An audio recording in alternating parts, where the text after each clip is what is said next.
भगवान श्री कृष्ण के अमृतमय संदेश को हम सभी लोग श्रवण कर रहे हैं और इसी में हम यह जान रहे थे जहाँ भगवान श्री कृष्ण ने हमको ये कहा कि तुम अत्यंत अनंत सुख को प्राप्त करो अपने भीतर जाकर, अपनी साधना से अपने भीतर वो शक्ति उत्पन्न करो जिससे तुम्हारे अंदर अनंत सुख और आनंद की प्राप्ति हो, शांति आए। क्योंकि तुम्हारे अंदर जो होता है वैसा ही तुम संसार को देखते हो, वैसा ही तुम्हारा संसार बनता है, वैसी चीजें तुम्हारी ओर आती हैं। आज का संदेश है यम लब्ध्वा चापरम लाभम मन्यते नाधिकम ततः यस्मिन् स्थितो न दुखेन गुरुणामपि विचाल्यते। जिस लाभ की प्राप्ति होने पर उससे अधिक कोई दूसरा लाभ उसके मानने में नहीं आता और जिसमें स्थित होने पर वह बड़े से बड़े दुख में भी विचलित नहीं हो सकता, ऐसा लाभ उस व्यक्ति को प्राप्त होता है जो ध्यानी बन जाता है, योगी बन जाता है और परमात्मा से जुड़ जाता है। दो बातें यहाँ पर कही गई हैं कि जिस को पाने के बाद फिर कोई और लाभ नहीं लगता और जिसे पाने के बाद दुनिया का कोई दुख उसे विचलित नहीं कर सकता। क्योंकि ये ध्यान रख लेना कि जितने भी सुख दुनिया के हैं तो उनकी एक अवधि होती है और उस अवधि के बाद वो खत्म होकर वहीं से फिर दुख की यात्रा शुरू हो जाती है। और प्रत्येक सुख एक सीमा तक सुख है, उसके बाद वही दुख में बदलना शुरू हो जाता है। सर्दियां चल रही हैं उत्तर भारत में, तो जब सर्दी का मौसम आया था तो बहुत अच्छा लग रहा था, लेकिन मात्रा अधिक हो गई, सीमा से आगे चला गया ये। अब ये दुखदाई है। वैसे ही कोरोना के कारण लोगों के चेहरे ढके हुए हैं, ऊपर से सिर पर भी चारों तरफ से भी लपेट के व्यक्ति चल रहा है और ऐसा दिखाई देता है कि जैसे जो हम हैं वो है ही नहीं, कुछ और दिखाई दे रहे हैं। और गांव से आता हुआ आदमी जब हाथ में लाठी लेके चल रहा होता है तो यही नहीं समझ में आता कि अच्छा आदमी आ रहा है या बुरा आदमी आ रहा है। घबराहट होने लग जाती है, कोहरा हो, हाथ में डंडा, मुंह लपेटा हुआ, चारों तरफ से लपेट के चल रहा हो। समझ सकते हैं आप कि एक सीमा तक एक चीज सुखदायी थी, वही सुख दुख में बदल गया। मौसम बदलेगा, गर्मियां शुरू होंगी और सूरज अपना दर्शन देते हुए थोड़ा थोड़ा बढ़ना शुरू होगा, फूल खिलेंगे, वसंत ऋतु आएगी, बहुत अच्छा लगेगा। लेकिन अप्रैल के आगे बढ़ते बढ़ते जैसे सूरज आंख दिखाएगा, कुछ ज्यादा गर्मी कर देगा, तो वही चीज फिर दुखदायी बन जाएगी। आपका मीठा खाते खाते एक सीमा तक सुख है और उससे ज्यादा हो गया तो दुखदायी। भोजन में नमक नहीं है तो स्वाद नहीं आता, लेकिन ज्यादा पड़ गया तो स्वाद बिगड़ जाता है। कोई भी एक चीज एक सीमा तक सुख है, उसके बाद वो दुख है। लेकिन कोई ऐसी भी चीज है कि जो प्राप्त हो और बढ़ती जाए और फिर उसके बढ़ने में कहीं दुख ही नहीं हो, उसका नाम है आनंद। और वह आनंद जब आपके जीवन में प्रवेश करता है तो वो बना रहता है और फिर आपके चेहरे पर प्रसन्नता, शांति, एक नशा सा हर समय कायम रहता है। और ये फिर जाता नहीं है, ये बना रहता है। इसको भगवान श्री कृष्ण ने कहा कि इसे पाने के बाद फिर कोई व्यक्ति कुछ और दुनिया के लाभ को ये नहीं कहता कि इससे भी कुछ बढ़ के होता है। दुनिया में कुछ चीजें ऐसी हैं जिससे बढ़कर फिर कुछ और होता ही नहीं, और वो फ्री में मिलती हैं आपको। आपको जो नींद दी गई तो फ्री में दी भगवान ने। अब फ्री में दी है तो इसका कितना आनंद है। आपको जो शरीर के अंग प्रत्यंग दिए गए हैं फ्री में मिल गए। एक सज्जन अभी हमको फोन कर रहे थे, बोले आशीर्वाद दो, मैंने अपना ऑपरेशन करवाने हैं। मैंने कहा ऑपरेशन करवाने हैं या करवाना है? बोले करवाने हैं। दांत, मसूड़ों की हड्डियां सब गड़बड़ कर गई हैं। विदेश का व्यक्ति था तो बोले फिर उसके लिए उन्होंने हड्डी भी लगानी है, दांत भी निकालने हैं, नए ढंग से उन्होंने सारा सब कुछ करना है।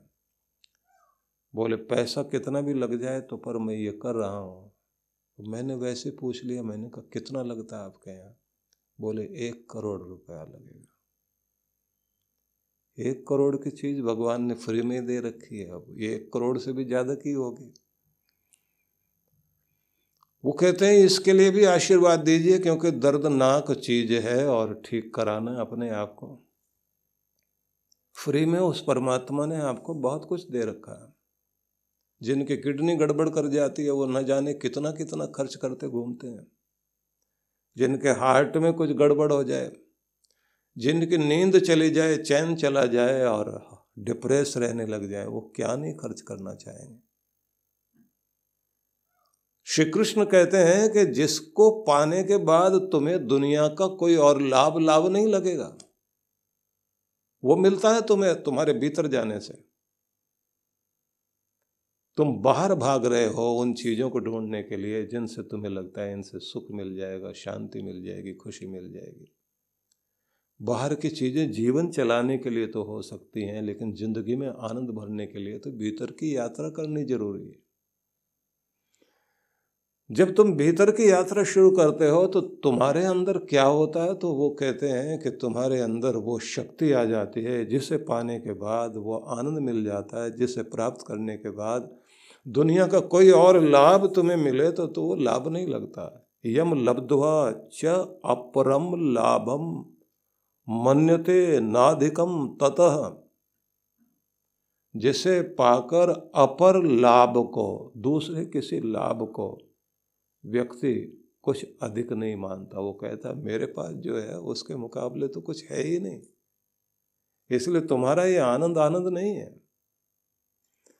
और ये बात ध्यान रख लीजिए कि ये जीवन ही एक आनंदमय जीवन बन जाता है, ये एक कीमती जीवन बन जाता है जब आप अपने परमात्मा से जुड़ते हैं। हम अगर इसको दूसरे ढंग से सोचना शुरू करें तो गीता की शुरुआत जिस धर्म क्षेत्र, कर्म क्षेत्र, कुरुक्षेत्र से शुरू होती है, उसमें एक बात ध्यान रख लेना कि कुरुक्षेत्र को धर्म क्षेत्र बनाने के लिए एक रथ पर 2 लोग बैठे हुए हैं। एक ब्रह्म है, एक क्षत्र है, जिसको गीता में आगे ब्रह्म क्षत्र की चर्चा की गई।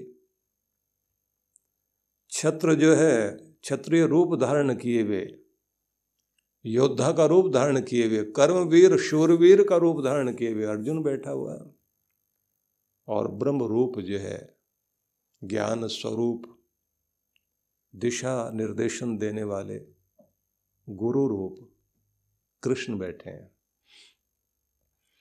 अब यहां 2 बातें बड़ी महत्वपूर्ण हैं। कृष्ण समझाते हैं कि कैसे कुरुक्षेत्र कर्म क्षेत्र धर्म क्षेत्र बन सकता है। धर्म क्षेत्र से मतलब है स्वर्ग का वह वातावरण जहां सबके अधिकारों का सम्मान होगा। धर्म का वह क्षेत्र, वह स्थान जहां सबको स्वतंत्रता होगी अपना आनंद मनाने के लिए, अन्याय किसी के लिए नहीं होगा, अभाव में कोई नहीं जिएगा, जहां अज्ञानता का नाश होगा, अकर्मण्यता और आलस्य हटेगा, समृद्धि, सुख और सौभाग्य जहां जागेगा, उस धर्म क्षेत्र में तुम इस कुरुक्षेत्र को बदल सको, तुम्हारा कर्म क्षेत्र धर्म क्षेत्र बन जाए, तुम्हारा ये संसार स्वर्गमय हो जाए, आनंदमय हो जाए। ये कैसे हो सकता है, इसको वो बता रहे हैं और उसके लिए दिव्य दृष्टि दे रहे हैं। वो एक दृष्टि देते हैं कि ये कैसे बनेगा, लेकिन एक और योद्धा है जो ये कहता है कि मेरी शक्ति अर्जुन से कहीं अधिक है और चालाकी से मुझे अर्जुन के साथ लड़ने से रोका गया। उसका नाम है कर्ण। वो कहता है कि जो अर्जुन कर सकता है उससे 4 गुना अधिक मैं करके दिखा सकता हूं। मेरे सामने अर्जुन टिकने वाला नहीं, लेकिन उसके रथ पर ब्रह्म नहीं बैठा, ब्रह्म बैठा है। उसका नाम है शल्य। वो उसकी दिव्य दृष्टि को दोष दृष्टि में बदलता है और ऐसी दोष दृष्टि में बदलता है, वो हर चीज को ऐसे बताता है कोई काम कैसे नहीं हो सकता। तुम्हारा मनचाहा स्वर्ग, तुम्हारे मनचाही विजय, तुम्हारे मनचाही चीजों की प्राप्ति तुम्हें कैसे नहीं हो सकती, इसके बारे में वो बताता है। आपको इस तरह के 2 लोग मिलेंगे संसार में। कोई भी काम आप करेंगे वो आपके सामने खड़े होकर ये जरूर बताएंगे ये कैसे नहीं हो सकता, इसमें बाधाएं क्या हैं। सिर्फ वो बाधाएं नहीं बताएंगे, वो कहेंगे असंभव, बेकार का काम, इसे करने से तो तुम कहीं के भी नहीं रहोगे। अगर फेल हो गए तो, नहीं बना तो, डूब गए, मर गए, मिट गए तो बच्चों का क्या हाल होगा, तुम्हारी जिंदगी का क्या हाल होगा, करके क्या फायदा, क्या बुद्धि मारी गई तुम्हारी, क्यों करने लगे हो, जो हो ठीक ठाक चल रहे हो, बेकार का झगड़ा मोल लेने से, पंगा मोल लेने से क्या फायदा। तो वो लोग कौन है जो आपकी जिंदगी के रथ पर बैठ गए हैं, वो बहुत निकट के होते हैं, अपनापन दिखाने वाले लोग होते हैं, आपके आसपास नजर आएंगे। उनसे आप कोई भी काम बता दीजिए, वो आपको ये बता देंगे ये कैसे नहीं हो सकता। वो हर एक को सलाह देने की कोशिश करते हैं। उनके पास बड़ा समय है इस काम के लिए। वो कैसे दोष निकाल सकते हैं, कैसे कमियां निकाल सकते हैं और कैसे आपको प्रभावित कर सकते हैं, इतने बढ़िया तरीके से बताएंगे कि आप नहीं कर सकते। और बाद में आप उनका धन्यवाद करते हैं, वो तो अच्छा हुआ आप मिल गए, नहीं तो मैंने तो शुरू कर दिया था, मैं तो बच गया, आपकी कितनी बड़ी कृपा। बोले मेरा एहसान जिंदगी भर मानना। समय बीतने के बाद जब आदमी को पता लगता है कि अगर मैं कर लेता तो कितना अच्छा होता, उसके बाद उस आदमी से ऐसे डर के भागता है जैसे सांप देख लिया हो कि ये फिर कहीं सलाह देने ना आ जाए। आपके जीवन रथ पर अगर कोई भ्रम बैठ गया है तो भ्रम बैठ गया तो फिर वो आपके लिए शल्य जैसा काम करेगा और वो आपको, इसी को कहा गया संशयात्मा विनिश्यते। डाउट जहाँ क्रिएट होने लग गया तो फिर व्यक्ति की प्रगति और वो सब कुछ, उसकी सारी सफलता नष्ट हो जाएगी। इसलिए आपके जीवन के कर्म क्षेत्र को धर्म क्षेत्र बनाना है, इसको धन क्षेत्र बनाना है, विजय क्षेत्र बनाना है, सफलता का क्षेत्र बनाना है, तो जीवन के रथ के ऊपर ब्रह्म का बैठना बहुत आवश्यक है। भगवान का बैठना, गुरु का होना, आपके मेंटर का होना, आपके लाइफ कोच का होना, आपके निर्देशक का, दिग्दर्शक का होना बहुत आवश्यक है। और उसके प्रति श्रद्धा रखें तो उसको कोई लाभ होगा, गुरु को नहीं, आपको लाभ होगा। जिस चीज को आप जितना प्यार करते हैं उतने ढंग से जब कोई आपको कोई चीज बताता है तो आप कहते हैं उन्होंने कहा है इसलिए करूंगा मैं, क्योंकि उनसे बढ़कर मेरा हित चाहने वाला कोई नहीं है। मैं थोड़ी दूर देखता हूँ, लेकिन जो मेरे आर पार देख सकते हैं और मेरे भविष्य के पार भी देख सकते हैं वो मेरे गुरु हैं। वो मुझे लेकर के चलेंगे, जैसे अर्जुन को लेकर के चले कृष्ण और उसको वीर अर्जुन बना दिया। वो केवल वीर अर्जुन नहीं, वो धर्म संस्थापक बना, राष्ट्र निर्माता बना, एक युग का निर्माता बना। उस व्यक्ति को आगे करके भगवान कृष्ण ने यह कहा कि तुम केवल निमित्त मात्र बन जाओ अर्जुन, बहाना बन जाओ, तुम करने कराने वाला मैं हूं। आपसे करने कराने वाला और आपको आगे ले जाने वाला तो आपका गुरु होगा, लेकिन आपकी श्रद्धा, आपका अनंत प्रेम अपने गुरु के प्रति होना चाहिए, जिसको श्री कृष्ण ये कहते हैं कितना प्यार होना चाहिए कि अगर उनसे जिज्ञासा करने के लिए भी जाओ, उनसे कुछ जानने के लिए भी जाओ, उनसे कुछ अपने अंदर रोशनी की किरण ढूंढने के लिए भी जाओ, तो कहते हैं तद विद्धि प्रणिपातेन, प्रणिपात करना आना चाहिए। उनके सामने वो तुम दंडवत प्रणाम करते हुए उन्हें श्रद्धा भाव से अपनी पात्रता, अपनी श्रद्धा, अपना प्रेम वो तो दर्शाओ कि वो तुम्हारे ऊपर बरस सके। भारतीय संस्कृति यज्ञ की संस्कृति है और इस संस्कृति में सब कुछ प्राप्त करने के लिए यज्ञ करने का विधान माना गया है। आनंद धाम आश्रम में प्रत्येक वर्ष की तरह इस बार भी श्री गणेश लक्ष्मी यज्ञ का आयोजन है, लेकिन इसमें विशेष रहेगा कि चंडी यज्ञ से यह यज्ञ प्रारंभ होगा, जिसका अर्थ हुआ कि शक्ति भी, सुमति भी और समृद्धि भी, तीनों शक्तियों को, तीनों कृपाओं को, तीनों प्रकार के आशीर्वादों को प्राप्त करने का एक सुंदर अवसर हमें आज के इस माहौल में, इस दौर में बहुत आवश्यकता है।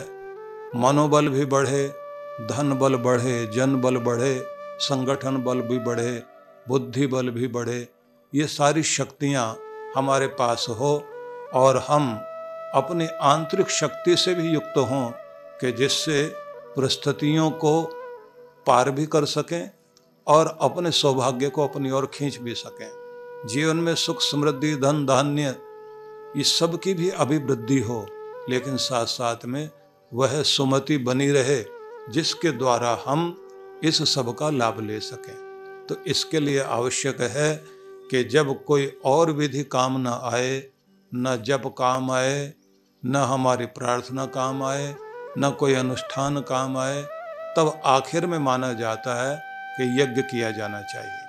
तो यज्ञ करने के लिए फिर ऐसा अवसर जहाँ यज्ञों की हर दिन आहुति, यज्ञों के द्वारा आहुति हर दिन दी जाती है, ऐसा स्थान, ऐसी तपोभूमि, ऐसी यज्ञ भूमि, आनंद धाम की भूमि, जहाँ पर हमारे वटुक ब्रह्मचारी हर दिन यज्ञ करते हैं, जहाँ पर हर दिन पाठ होता है, हर दिन भगवान का अभिषेक होता है, हर दिन ही यहाँ साधना होती है। ऐसी गुरु भूमि में प्रत्येक वर्ष यज्ञ होता है और उस यज्ञ में भी जब चंडी यज्ञ भी साथ में शामिल है, गणपति भगवान का भी यज्ञ हो रहा है, लक्ष्मी माता का भी यज्ञ हो रहा है, तो ऐसे में हमें एक अवसर और मिलेगा कि हम अपने श्री यंत्र की प्राण प्रतिष्ठा भी करा सकेंगे। और जो हमारे पहले से ही हमारे पास श्री यंत्र हैं, उनको और जागृत करते हुए संकल्पित यजमान भी बनकर अपनी आहुति दे सकते हैं। एक सुंदर महान अवसर है जिसका लाभ हमें लेना ही चाहिए। और ये भी हम मानकर चलें कि इस यज्ञ के द्वारा ही, अग्नि पूजा के द्वारा ही हम अपने समस्त देवताओं को प्रसन्न कर सकते हैं, क्योंकि कहा गया है स्वर्ग कामो यजेत, स्वर्ग के कामना वाले व्यक्ति को यजन करना चाहिए। और यज्ञो वै विष्णु, भगवान का रूप ही यज्ञ है। आहुति दी गई, भगवान को प्राप्त हुई, भगवान प्रसन्न हुए और आपने प्रार्थना की, उन्होंने तथास्तु कहा, तो आपका काम बन गया। तो सभी के लिए बहुत बहुत मंगल कामनाएं। आमंत्रण स्वीकार कीजिए और आप पधारिए। निश्चित रूप से आप इसका लाभ ले सकेंगे। मंगल कामना करता हूं।